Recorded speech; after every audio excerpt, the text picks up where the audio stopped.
Bueno, es Pablo. Juanpi, Exacto. pero es como la institucionalidad demandaba decir Ce- Juan Pablo. Cero, porque Ya no. cada vez más alejado de eso.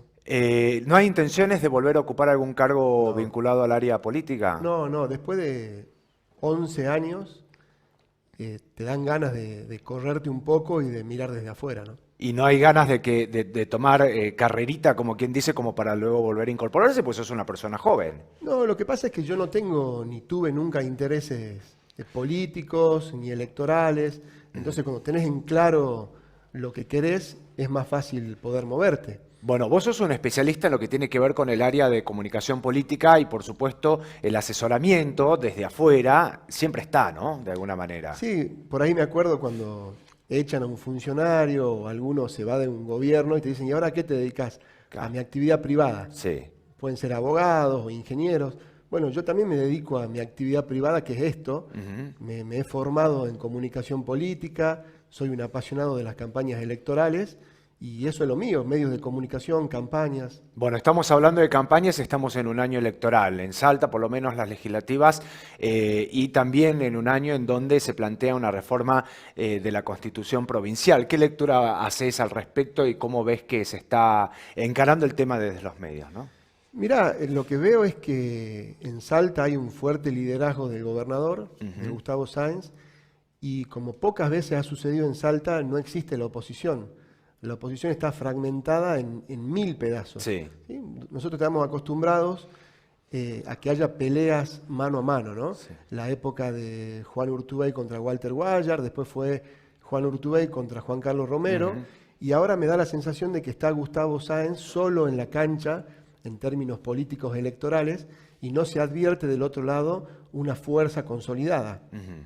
Esto hace que el espacio conducido por Sáenz corra con muchas ventajas vinculado a estas elecciones del 4 de julio. Esta grieta que siempre se ha planteado, estas dicotomías electorales que siempre se han planteado, sí se sienten un poco más presentes, por lo menos en el ámbito nacional. ¿Por qué no tiene incidencia lo que pasa en Nación a lo que está ocurriendo aquí en provincia? Porque la gente vota lo que tiene cerca y en este caso tiene que elegir, eligió gobernador, eligió Ujú. intendentes y en este caso tiene que elegir sus representantes en el Consejo Deliberante o en las cámaras de diputado o de senador. Entonces no importa a qué partido representa. Aparte, el claro ejemplo fue cuando Sergio Leavi ganó la senaduría nacional colgado de la boleta de Cristina Ujú. y al mes fue la elección a gobernador, donde él también era candidato y sufrió una muy fuerte derrota. O sea, la gente claramente identifica lo que tiene que votar. Hablando de estas reformas que se tienen que plantear, bueno, se está planteando la reforma de la Constitución provincial. Claro, hay voces a favor, voces en contra, voces que dicen de que es una reforma que ha sido inconsulta, que no ha merecido el suficiente análisis y que no contempla quizás todos los cambios que se deberían establecer como para realizar una reforma más abarcativa, ¿no? Sí, es probable. Lo cierto es que fue una promesa de campaña del gobernador, Ujú. fundamentalmente en limitar los mandatos. Entonces, yo creo que ahí estamos dando un paso hacia adelante en que no existan los intendentes eternos, los legisladores eternos y que pueda haber alternancia en el poder. En ese sentido, particularmente estoy muy de acuerdo en que eso suceda, pero también coincido en tu análisis de que probablemente, como no se dan reformas constitucionales habitualmente, Sí, de incluir temas de interés. claro. Pero ya está planteado de esta forma y vamos a avanzar en ese sentido. ¿Qué pasa con lo judicial? Que es uno de los puntos que si bien, bueno, obviamente no toca lo que tiene que ver con lo ejecutivo, pero es uno de los puntos claves o uno de los puntos más criticados con el tema de justamente también establecer limitaciones en los mandatos en los jueces, ¿no? Sí, yo particularmente creo que habría que darle perpetuidad en el cargo a los jueces de la Corte. Ujú. Si no, siempre el poder político va a tener injerencia en la selección de esos jueces. Los jueces tienen un mandato de 6 años, pero siempre el gobernador es el que propone o la renovación o la incorporación de jueces a esa corte. En cambio, si vos le das perpetuidad, no va a importar quién gobierne una provincia, sino que los jueces van a quedar siempre y no van a poder sentirse presionados. No digo que Sí. suceda hoy, pero en ese caso, Pero se ha sindicado esa ten- denuncia con el gobernador Urtubey, también con el gobernador Romero. Digo, yo ha sido creo, histórico yo de creo que que... tendrían independencia absoluta al tener la certeza de que van a continuar en sus cargos hasta el momento en que se jubilen. Juanpi, claro, estamos en este año y en este entorno electoral en donde estamos atravesados por una pandemia. Me encantaría conocer tu opinión acerca de lo que ha sido la gestión de la pandemia por parte del gobierno provincial, pero también por parte del gobierno nacional. Mirá, uno escucha tanta información que ya empieza a dudar de todo, ¿no? Digo, los gobiernos, en general, el gobierno nacional y todos los gobiernos populares, provinciales, han tenido altos índices de popularidad al principio de la pandemia. Sí. ¿Sí? Después el desgaste Fueron bajando. ha ido marcando una baja en ese sentido. Yo creo que lo más importante que ha pasado en Salta es que el sistema no ha colapsado, estuvimos al límite de que eso suceda y gracias a Dios no sucedió. Y ahora me parece que también hay cambios o movimientos importantes con la posibilidad de que vuelva el doctor presidente del COE a volver a presidirlo. Eso me parece que habla de que el gobierno está enfocado en esta probable segunda ola para intentar sostener niveles lógicos en el sistema de salud. El doctor Aguilar, que recién estaba en conferencia de prensa hace instantes nada más, así que vamos a estar compartiendo lo que justamente los comentarios que ha vertido en esa conferencia de prensa. Y a nivel nacional, ¿qué lecturas es? Porque bueno, a nivel provincial está clara. Bueno, tanto a nivel provincial como a nivel nacional se ha llevado puesto 2 ministros de salud. ¿Sí? No ha sucedido en muchos lugares de la Argentina por casos diferentes. Sí. El caso de la provincia de Salta porque ya había un desgaste muy importante de la ministra medida. Medrano, y en el caso del gobierno nacional por el vacunatorio VIP. Pero me parece que falta mucha gestión en lo nacional, ¿sí? Cuando uno ve realidades de otros países, se da cuenta que la Argentina se ha quedado un poquito, ¿no? Se pidió la cabeza también del ministro Esteban por el tema del vacunatorio VIP y por esta lista de 22 funcionarios que se dio a conocer, que muchos dicen de que ha sido totalmente escasa la lista, de que en realidad son muchísimas más personas, y también con los criterios para determinar qué personas eran consideradas estratégicas y cuáles no. Y claro, evidentemente en un año electoral era inevitable de que se pida la renuncia del doctor Esteban, Sí, ¿no? yo creo que el doctor ha hecho un enorme trabajo. Sin lugar a dudas que ahí hubo un error, pero me parece que fundamentalmente es un error de comunicación. Y no digo que sea un error de la Secretaría de Comunicación del Gobierno, sino lo que digo es que si sos funcionario público, si tenés que recorrer toda la provincia, si tu funcionamiento tiene que ver con estar afuera de tu oficina, ¿por qué no, cuando te vacunas, lo haces público? Y ahí se termina todo tipo de conflicto. Cuando vos más ocultás, das la posibilidad a los medios y a los actores de la política a que crean que hay algo oscuro atrás de eso. Y yo lo que creo es que la función del ministro de Salud, como ministro de Salud, es muy acertada y está dejando todo. Me parece que hubo un error claramente en ese sentido. Bueno, pasó, ¿no? Con la conferencia de Villada, haciendo alusión a una supuesta ley que no le permitía revelar los datos, pero bastó un llamado telefónico del gobernador de Buenos Aires para que al otro día se hagan pública la información, ¿no? Lo dejó como mientras más transparencia, mucho mejor para todos, para el gobierno y para la sociedad en general. Juanpi, vos sos un tipo que ha laburado muchísimo también en campañas no tan solo provinciales, sino también nacionales. Yo siempre tengo la duda, no sé si ha sido un éxito o un fracaso el intento de posicionar al ex gobernador Juan Manuel Urtubey a nivel nacional. Digo, era un hombre que quizás no era reconocido en el ámbito nacional y a partir de los intentos de involucrarse en estos ámbitos ha tomado notoriedad. ¿Esa fue la victoria ganada, la batalla ganada? Sí, lo que pasa es que cuando no todo depende de vos, ¿no? Depende de estructuras para conformar un proyecto político. Y acá claramente Juan Manuel Urtubey sostuvo una posición. Él siempre dice, y lo sigue repitiendo, que la grieta Macri, Cristina, kirchnerismo, macrismo le hace muy mal a la Argentina y que hay que plantear una tercera posición. Eso empezó con cierta envergadura, con 14 gobernadores, con Sergio Massa, con Miguel Ángel Pichetto y con otros. Y ellos mismos se fueron acomodando. Massa con el gobierno, Schiaretti que se corrió y se provincializó, Pichetto con Macri, y claramente ese lugar se va debilitando. Ahora, yo creo que Juan Manuel tiene la tranquilidad espiritual y moral de repetir hasta el cansancio su posicionamiento político sin importarle un cargo.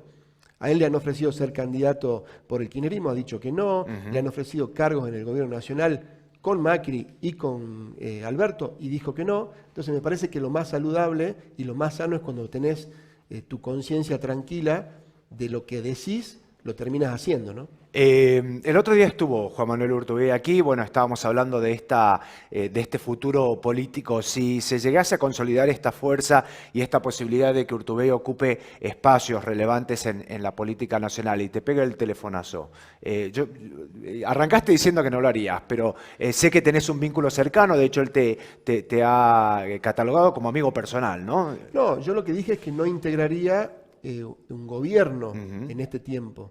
Lo que no digo es que pueda ayudar a la construcción política, al posicionamiento de personas, Sí. sobre todo de Juan Manuel. O sea, si Juan Manuel me llama, estoy de manera inmediata. Vas a ser Ni lo ministro, dudo. jefe de gabinete nacional. No, pero eso es después de una campaña. Bueno. Imagínate, eso es futurología y no hay que permitirse pensar en cosas que están alejadas en el tiempo. Este gobierno Nunca digas nunca, sería. No, pero digo, a este gobierno nacional le faltan un poco más de 2 años y ni siquiera pienso en lo que va a venir en el 2023.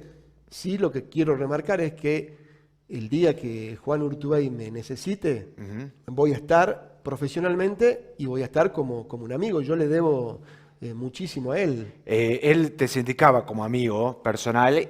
¿Cómo es tu relación con el resto de los miembros del gabinete? Fueron muchos años de convivir, muchos ¿Del años. gabinete anterior? Del gabinete anterior. No, excelente, excelente. Y nosotros habíamos Se conformado... juntan, tienen así grupo de WhatsApp. Jugamos al fútbol, Sí, sí, sí. nos juntamos a un par de asados, pero habíamos conformado un equipo, ¿sí? Con diferentes criterios probablemente, pero pensando en un mismo objetivo. Y yo creo que eso es clave para cualquier tipo de gobierno. A ver, algunos nombres, así con los cuales ustedes tengan reuniones habituales. No, jugamos al fútbol con Carlos Parodi, con Baltasar Sarabia, con el ciego Costello, Bien. con Charlie Abeleira, con Matías, mi hermano, con Martín Ávila, con Carlos Morelo, con Matías Asenato. Van a los Urtu Boys, ¿se acuerdan que le decían? Sí, la verdad que un grupo extraordinario de personas que por suerte tengo la posibilidad de seguir vinculado, ¿no? En cuanto a los emprendimientos que tenés vinculado a medios, Trocas, sin lugar a dudas, es una de las agencias más importantes en Salta que brinda asesoramiento. ¿Están trabajando con el municipio? ¿Están trabajando con el gobierno de Sáenz? No, yo cuando asumí mi primer cargo en el gobierno de Urtubey allá por 2008, decidí correrme de Troca y siguieron Fede Estorniol y José Zambrano. ¿No estás ya más en Troca? Estoy en algunos temas puntuales Bien. de proyectos, ¿sí? Hemos tenido algunos trabajos con el gobierno de Jujuy, hemos tenido algunos trabajos con empresas del medio o nacionales. Entonces yo trabajo en algunos proyectos puntuales. Bien. Y por supuesto me encanta la investigación, estamos midiendo cómo está la realidad de Salta. ¿Cómo está la realidad de Salta? Digamos, hay una clara diferencia entre la imagen del gobernador y la imagen del gobierno. Sí. Y eso es un tema para análisis, ¿no? Gustavo Sáenz tiene niveles muy importantes de aceptación popular en toda la provincia de Salta, ¿El gabinete no acompaña? pero el gabinete se ha empezado a desprender para abajo de la imagen del gobernador. Y ese es un tema para mí que el gobierno y el gobernador en particular tiene que prestarle atención. Mañana tenemos apertura de sesiones. A partir de esto, bueno, y también termina esta Semana Santa, seguramente van a haber modificaciones en cuanto a disposiciones del COE, es una oportunidad además para hacer balance, para comenzar de nuevo. ¿Se vislumbra cambios importantes en el gabinete provincial? No, Pero hagamos una suposición, Yo tu análisis. yo no lo veo, digo, no veo la voluntad de un cambio de gabinete. Si me preguntás ¿qué creo yo? Yo creo que hay que oxigenar el gabinete. O sea, esa es mi mirada. ¿A quién sacarías, por desde ejemplo? afuera. ¿Villada? No, creo que... Gente que está muy expuesta, Creo ¿no? que es necesario renovar, creo que es necesario ampliar incluso el proyecto político. Digo, todos conocen la estructura partidaria del gobernador y del gobierno, que es muy amplia, pero yo si estaría al lado del gobernador, seguiría ampliando mi espacio político. Bien. Y también le diría a la sociedad que en esta época de crisis nos necesita a todos. Entonces, yo buscaría incorporar incluso a personas que no son de mi espacio político. Pero esa es solo mi mirada, ¿no? Carla Bauch. Quería preguntarle a Juanpi qué opina sobre porque todavía se sigue abriendo como esta grieta que nos identifica, pero también sobre el hecho de las elecciones. ¿Es, digamos, justo, es razonable? ¿Qué va a pasar? ¿Cuál es su opinión como hombre experimentado con las elecciones este año, pandemia mediante, ¿no? Hablo tanto a nivel provincial como nacional, que sabemos que ahora las han corrido algunos meses más, evitando lo que es el invierno. Sin embargo, acá sigue fija la fecha de julio, ¿no? El 4 de julio. Entonces, preguntarte si lo ves algo certero, algo que seguramente se realicen. Mira, la fecha está fijada porque la ley te lo pide con cierta anterioridad. Yo no tengo ninguna duda que si la segunda ola llega a la provincia de Salta y los casos siguen incrementándose, no tengo ninguna duda que el gobernador él mismo va a decidir atrasar el proceso electoral. ¿Esto qué impacto tiene en el mundo de la política? Porque también lo digo por el humor social, ¿no? La gente, por un lado, no está tan pendiente, y eso está comprobado cuando uno sale a la calle y pregunta, que no saben ni siquiera qué se vota ni cuándo se vota, ¿no? Sí. Pero digo, a nivel político, ¿qué impacto tiene que se realicen o se retrasen las elecciones? No, mira, en las elecciones legislativas normalmente vota un 60% de la sociedad. Yo creo que en esta situación de pandemia van a votar menos. Claro. La única implicancia que tiene es que cuando estás muy pegada a una elección nacional, algunas personas pueden ser influenciadas por lo que pasa a nivel nacional más de lo que sucede a nivel provincial. Por eso muchas veces, y la mayoría de las provincias de la Argentina, deciden desdoblar sus elecciones para que el proceso sea netamente provincial. Rapidito, temas PASO, bueno, la suspensión de las PASO, ¿cuál es tu lectura y tu opinión? Está bien, digamos, que la gente vaya menos veces a votar, pero me parece que es un error en el sentido de que hay mucha menos participación. Hoy solamente podrán ser candidatos las personas que pertenecen a un partido político, y tampoco podrá haber, a menos que suceda una interna partidaria, un debate o una elección primaria para ver quién es el candidato.